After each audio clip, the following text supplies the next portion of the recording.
Vamos a hablar ahora con Delfina Rossi. Ella es economista y directora del Banco Ciudad para preguntarle justamente qué visión tienen en relación al índice de actividad y por sobre todo lo que tiene que ver con los anuncios recientes del ministro Sergio Massa. Delfina, ¿cómo estás?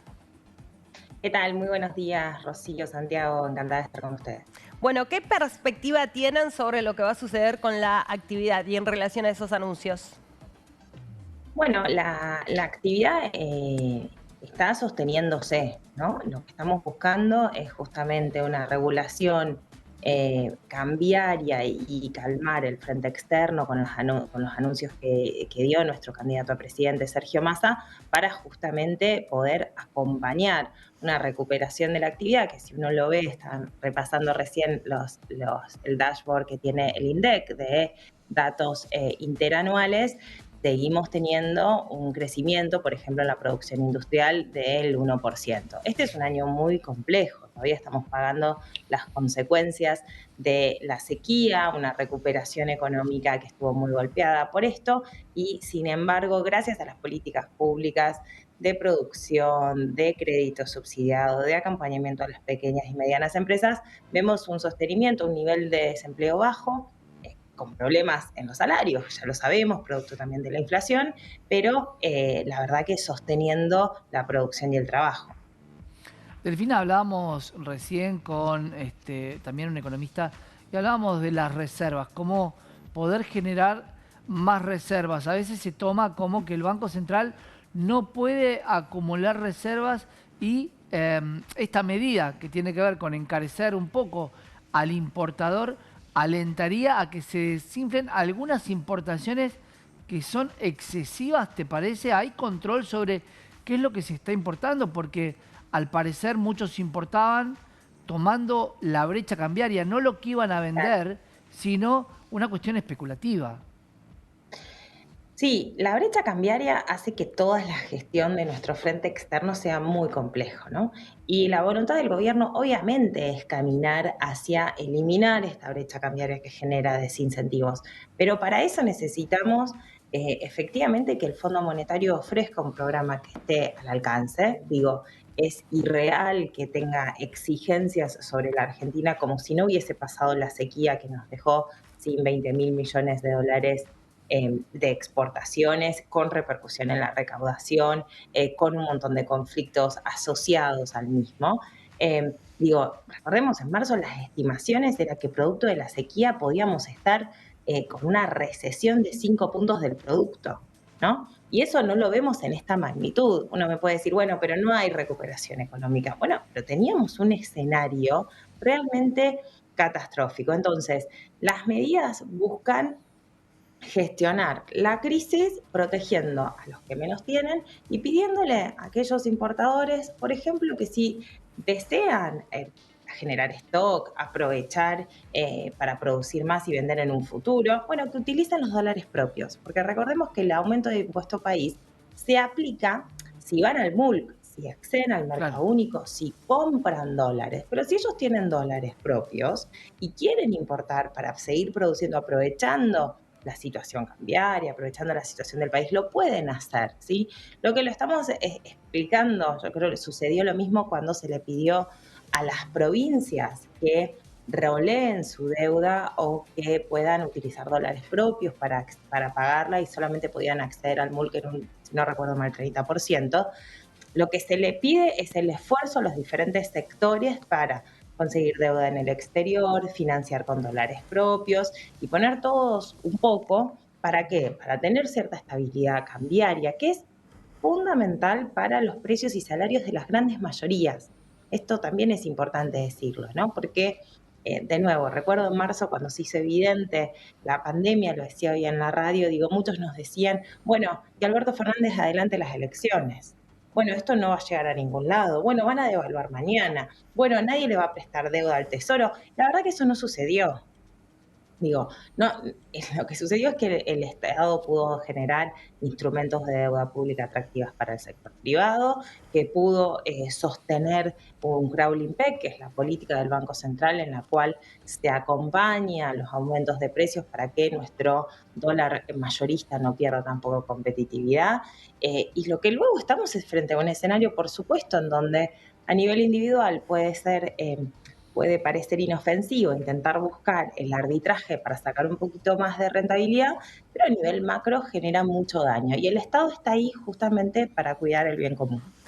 Delfina, en relación a las restricciones, lo que dicen muchos representantes del sector es que sumándose, en definitiva, lo que hacen es que cada vez se puedan acceder en menor medida a las divisas y que eso sí va a tener un impacto en relación a la recesión, ¿no?, de la actividad económica, que por supuesto está marcado con la coyuntura, ¿no?, y lo que mencionabas con respecto a la sequía. El análisis que realizan ustedes es más bien diferente. Mira, lo que nosotros vemos es que si uno permite que todo el mundo siga accediendo de esa manera al mercado, a los dólares, al mercado libre de cambios, lo que hay es que no nos van a quedar dólares. Y tenemos Claro. compromisos con el FMI que cumplir y tenemos la responsabilidad de mantener una estabilidad económica. Entonces, en ese esquema hay que priorizar. ¿Hay que priorizar qué cosa? Bueno, alimentos, herramientas de salud, medicamentos, tener, digamos, estabilidad por si pasa cualquier situación.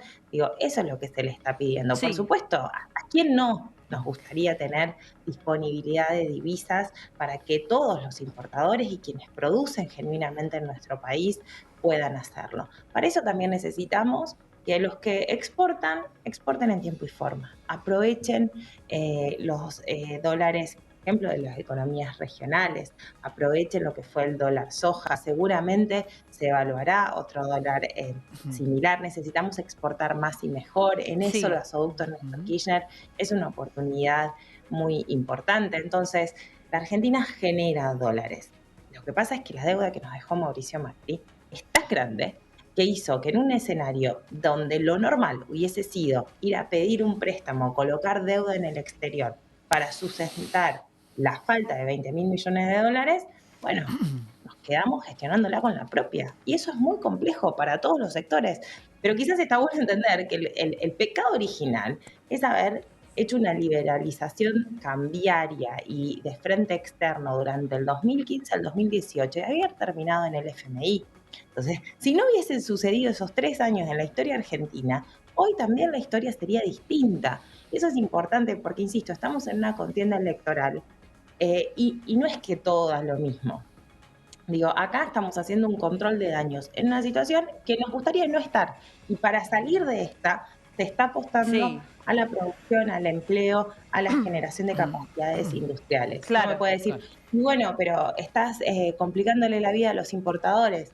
No, Haremos más está... esfuerzos por esa Claro. sustitución de La, importación. la pregunta sería, ¿por qué de Fina no devalúan y unifican el tipo de cambio?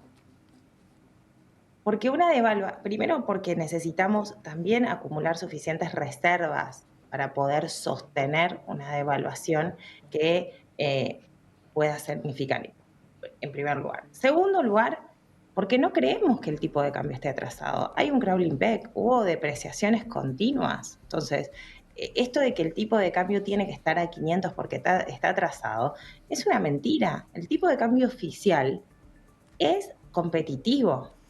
¿Qué pasa? La especulación y el creer que hay escasez de dólares lleva a que haya más demanda e intento de dolarización y eso se traslada en los precios de los paralelos. Bueno, Pero digo, quiero decir, sí. hay 3 mercados. Esto de que lo que titulan algunos medios de comunicación que son 11 tipos de cambios, mentira. Hay 3 mercados, el mayorista, el financiero y un dólar paralelo ilegal. El paralelo ilegal son 3 millones de dólares al día. El financiero son 300. Y el mayoritario, el MULC, donde accede el Banco Central y regula el Estado, son 3.000 millones. Entonces, hay 3.000 millones de transacciones diarias que se hacen sobre un precio que se considera competitivo. ¿Qué es lo que hay sobre ese dólar mayorista? Y diferentes tipos de impuestos. ¿Por qué? Porque así como tenemos impuestos sobre el cigarrillo para que la gente fume menos, le ponemos impuesto al dólar ahorro para que la gente vaya al plazo fijo, vaya a la compra de bonos nacionales, a la compra de acciones, a los fondos comunes de inversión y pueda quedarse en pesos. Pero son tres mercados totalmente diferenciados, uno ilegal, hay que decirlo, ¿sí? Minorista, insisto, las estrategias familiares individuales para pasarla mejor son todas válidas, pero generan un problema más. Y por eso está el Estado. Y se dan esas transacciones. Una devaluación hoy, los que quieren una mega devaluación hoy son los que no les importa si ahí realmente multiplicar la pobreza, multiplicar la indigencia y que pare totalmente la actividad. Lo vimos en el 2015, ya lo vimos ahí. Claro, Sí, sí, bueno. sí. Está claro, además, Delfina, que la especulación también va de la mano del contexto electoral, ¿no? ¿Qué expectativas tienen en relación a eso? Y sabemos que las medidas también van de la mano de poder, ¿no?, sostener todos los sectores de la mejor manera de aquí por lo menos a diciembre. Sí, no solo aquí a diciembre, digo, a nosotros que me parece que sería lo óptimo para la Argentina si me corro del rol de dirigente política, ¿no? Como economista. Lo óptimo sería poder ya tener una renegociación a la altura de las circunstancias del programa con el FMI. Ahora, el mismo FMI también especula sobre las elecciones. Entonces, eso no, yo creo que lo dificulta al entendimiento, ¿no? Entonces, tenemos que ser muy cuidadosos de poder, a su vez, también tomar compromisos con el FMI que puedan contemplar que haya un nuevo gobierno. Y me parece que todo ese cuidado se está poniendo por parte del Estado Nacional. Se está actuando con suma responsabilidad, tomando compromisos acotados, creíbles, efectivos, que los sectores lo puedan valorar, que sea beneficioso para las economías regionales, para la producción también de nuestro campo. Y también, bueno, saber que hay una democracia, que la gente va a ir a votar y que puede que sean otros los que tengan que negociar con el Fondo Monetario Internacional. Así que de eso es lo que se está tratando. Me corro del rol de economista un poquito y pienso, ¿qué es lo que esperamos para estas elecciones? La verdad es que yo espero que no haya un cambio de rumbo hacia nuevamente una desregulación económica, ¿no? Me aterra escuchar posiciones como las de Javier Milei que hablan de una dolarización, o la propia Patricia Bullrich diciendo, bueno, después les cuento de dónde vamos a sacar los dólares. Más deuda, hacia dónde, con quién, con qué condiciones. Me aterra pensar que quieran reducir aún más el Estado, ¿no? Yo me acordaba, el Estado Nacional, empezó la pandemia, no sabía cuántas camas de terapia intensiva había en este país. Eso es un estado raquítico que nos había dejado Mauricio Macri, que algunos quieren volver a esta idea de que el Estado no intervenga. El Estado tiene que acompañar el desarrollo nacional. Por supuesto, sin empresas, sin sector privado, sin un capital pujante, no va a existir ese desarrollo, pero tampoco lo va a hacer ese sector privado solo, sin un acompañamiento del Estado. Entonces, la verdad es que me parece que no son unas elecciones más. Mi papá, Agustín Rossi, tiene esta frase que dice, expliquémosle a la gente que no se puede ir a votar de cuerpito gentil, que no se puede ir a votar pensando que da lo mismo cualquier opción, Claro. ¿no? Nos estamos jugando una decisión muy importante. Si seguir apostando por el desarrollo nacional, diciéndole a la gente lo que sucede, ¿no? Diciéndole Sí. a la gente que tenemos una deuda impagable, que tenemos que renegociar, que nos cuesta, que no nos gusta tener esta brecha cambiaria, que no nos gusta tener esta inflación, pero que estamos trabajando para eso, o espejitos de colores, donde nos vuelven a decir que hay que quemar el Banco Central, bajar impuestos y buscar soluciones que sabemos que solo benefician a muy poquititos, a un 1% de la población argentina. Vamos a seguir analizando la coyuntura actual. Delfina, hace algunos minutos nada más, Horacio Rodríguez Larreta hizo un anuncio en relación a las políticas que vendrían de cara a lo que sería, ¿no?, el próximo gobierno, en su visión con un problema que está sin duda en la agenda y que es el acceso a la vivienda. Por un lado, lo que tiene que ver con la posibilidad de créditos que sean competitivos, ¿no?, realmente para tomarlos, rubros, y por otro lado también lo que tiene que ver con los inquilinos, ¿no? Los alquileres, digo, este conflicto que se está dando hoy en día con cómo se está tomando la ley de alquileres, si se está tomando o no de referencia y en qué situación quedan cada una de las partes involucradas. ¿Cómo ves esa problemática? Bueno, primero me parece que lo que hay que decir es que Rodríguez Larreta hace 8 años, ¿no?, que gobierna en la Ciudad de Buenos Aires, hace 16 que hay un gobierno de Juntos por el Cambio en la Ciudad de Buenos Aires, y ustedes lo nombraban en el informe anterior a la nota. Es la ciudad donde más nos cuesta alquilar y acceder a la vivienda, ¿no? Estamos hablando, decían los montos de un monoambiente, pero también les puedo contar que una habitación en un hotel familiar para gente que está en situación de calle, con un baño privado, cuesta 50.000 pesos por mes. Sí, estoy hablando de gente que le cuesta, que no tiene salarios registrados, que tiene que estar pagando de forma usurera en algunos sectores.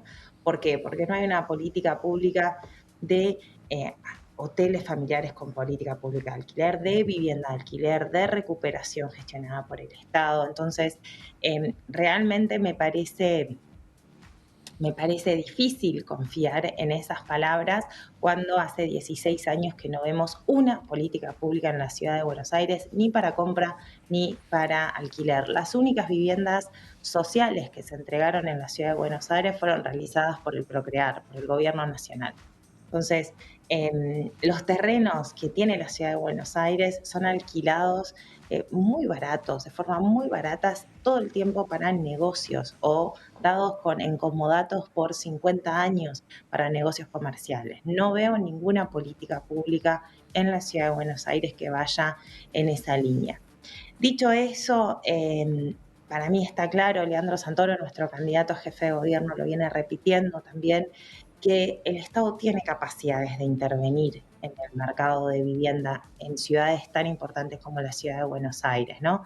Y lo puede hacer acompañando, por ejemplo, la refacción de edificios con un valor de patrimonio histórico y regulando esos alquileres, o sancionando a todas las viviendas que están en plataformas para alquiler turístico y no están registradas en el registro que por ley deberían estarlo en la Ciudad de Buenos Aires para tener una regulación. Entonces, hay un Estado ausente que deja que unos pocos se aprovechen, y lo que necesitamos es ese Estado presente. Sí. También puedo poner como ejemplo la política de la provincia de Buenos Aires, donde Axel Kicillof efectivamente estuvo acompañando la construcción de nuevas viviendas con acuerdos sindicales, con acuerdo con los municipios. No es sencillo la resolución de problemas, pero si hay voluntad Claro. política, de acuerdo con los sectores, se puede buscarle la solución a la Y gente. desde tu rol, ¿no?, como directora del Banco Ciudad, si hablamos de la posibilidad de acceder a un crédito hipotecario, ¿en qué instancia estamos hoy? ¿Qué es, digamos, lo que se le puede ofrecer a una persona que quiera acceder a un crédito hipotecario? ¿Y qué se te ocurre también o qué modificaciones podrían haber para que esa situación sea un poco más fácil? Mira, actualmente sí lo que tiene la Ciudad de Buenos Aires es un crédito que da el Banco Ciudad con promoción de la Ciudad de Buenos Aires. Son créditos para la compra de vivienda en el microcentro porteño. Hoy no podemos garantizar un acceso masivo. Ahí la gran dificultad que tenemos, por supuesto, es la nominalidad, ¿no? La inflación. Eso hace que los contratos tengan que ser con una tasa de interés variable. Eso es poco atractivo para familias que tienen inestabilidad muchas veces económica. Así que necesitamos, insisto, mayor compromiso por parte del Estado, y también poder contemplar en la concepción, ¿no?, para mí lo que son los alquileres. Ahí también, déjame decirte que desde el Banco Ciudad con el IBC sí se otorgan seguros de caución para facilitarle el alquiler a las familias porteñas. Me parece que se puede hacer más y necesita efectivamente mayor coordinación, gobierno nacional, gobierno de la ciudad, banca pública, para fomentar estos créditos a la vivienda. Delfina, la pregunta es, estuviste no solamente en el Banco Ciudad, en el Banco Nación, ¿cuál es el rol de los bancos con el Estado? Porque ambos bancos están dando poco crédito, la posibilidad de cualquier persona hoy de tener una vivienda, cuando agarra una calculadora se deprime. Sin embargo, los bancos prefieren dársela al Estado o tienen que dársela al Estado en vez de dársela al que se queda en este país laburando y queriendo comprar una vivienda. ¿Cuál es el rol de los bancos en la Argentina? Mira, me parece que podemos diferenciar el rol de los bancos de un conflicto particular que tiene que ver con la dolarización, o déjamelo decir de otra manera. Nosotros somos una banca pública de un Estado nacional cuya moneda es el peso. Cuando intentamos acompañar en mercados que se dolarizan, se dificulta, porque nosotros gestionamos mayoritariamente en pesos. Tenemos cuentas en dólares, por supuesto, Claro. pero somos muy cuidadosos. Después del 2001, todo nuestro sistema financiero es sumamente cauteloso con los depósitos en dólares y no tienen cualquier destino. Por suerte, y gracias a esas regulaciones, tenemos un sistema financiero muy sano. Entonces, la venta de vivienda está en dólares, está dolarizada, y yo solamente puedo dar préstamos en pesos. ¿Sí? Yo banca pública, no yo Delfina Rossi, por supuesto. Entonces, eso es un problema. Eso es a lo que Cristina Fernández de Kirchner llama la economía bimonetaria. Ese es el problema de la economía bimonetaria. ¿Cómo se soluciona? Facilitando un parque de viviendas en pesos que sea competitivo y que por eso también vaya bajando el precio de la vivienda privada, generando una recuperación de un parque de vivienda ocioso que está deteriorando. Imponiendo impuestos a la vivienda ociosa y también generando alternativas para el ahorro de las familias, que muchas veces ven en los ladrillos una única manera de conservar valor. Y eso también lo tenemos que hacer. Entonces, no se soluciona exclusivamente desde la banca pública. ¿Qué ha hecho la banca pública en estos años? Ha acompañado principalmente a las pequeñas y medianas empresas y a los emprendedores durante la pandemia y en este momento de recuperación económica. Estamos articulando con la Secretaría de Producción para sacar préstamos para monotributistas que van a tener un subsidio de tasa de un 40% y asegurados con nuestro Fondo de Garantía Nacional, que es el FOGAR.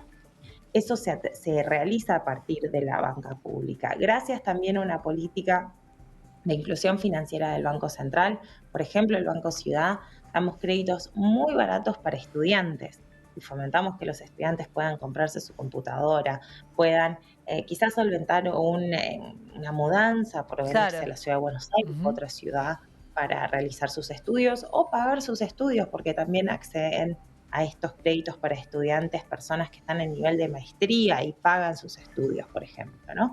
Entonces, sí tenemos un rol importante para el fomento de la actividad económica y la protección de las pequeñas y medianas empresas y los comerciantes.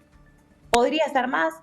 Siempre se puede ser más. Me parece que estamos por el buen camino. Recordemos además que desde este gobierno el sistema financiero ha vuelto a tener tasas reguladas que protegen al pequeño ahorrista, que protegen a la pequeña empresa, ¿no? Y lo quiero decir porque durante los años de Mauricio Macri, por ejemplo, se le podía poner la tasa a las tarjetas de crédito. Vieron que uno cuando no paga, Sí, sí, si sí. pagas el mínimo de la tarjeta de crédito, después pagas interés. Bueno, esa tasa no estaba regulada. Había una tasa del 100% para las pequeñas y medianas empresas con una inflación del 50%, una rentabilidad del 50% prácticamente, y al mismo tiempo a los plazos fijos no se le pagaba esa rentabilidad, ¿no? Sí. Entonces, el sistema financiero fue muy bien durante el macrismo y ahora, por suerte, se regulan esas funciones. Se le pone un límite a la tasa de tarjeta de crédito, se nos obliga a la banca pública y a la privada a pagar por los plazos fijos lo que corresponda para generar mayor volumen en pesos y generar más profundidad de nuestro sistema financiero. Me parece interesante, Delfina, lo que mencionabas, ¿no? Sobre las políticas públicas orientadas a los estudiantes universitarios, porque, bueno, fue un tema también que se empezó a tratar ahora en relación, ¿no?, a un estudio o un análisis que dice cuánto tardan los estudiantes universitarios en terminar una carrera sin tener en cuenta, ¿no?, la coyuntura actual y las políticas públicas en definitiva, así que sería interesante traerlo para conversar en otro momento y para darle visibilidad a eso que significa también un gran apoyo, ¿no?, para ese sector que van a ser en definitiva los profesionales del futuro. Sí, por supuesto. Y te agrego ahí, Rocío, Sí. brevemente, el Banco Ciudad también estamos comprometidos con la diversidad y la equidad de género y estamos promoviendo con unas condiciones aún más favorables para las mujeres que están en ciencia y tecnología. Bien. Las mujeres que estudian en ciencia y tecnología pueden acceder a unas condiciones más favorables, fomentando justamente que seamos más mujeres en ingenierías, en matemáticas, en física, en química, en lugares en donde estamos subrepresentadas. Bueno, esperamos poder conversar de ese tema en particular en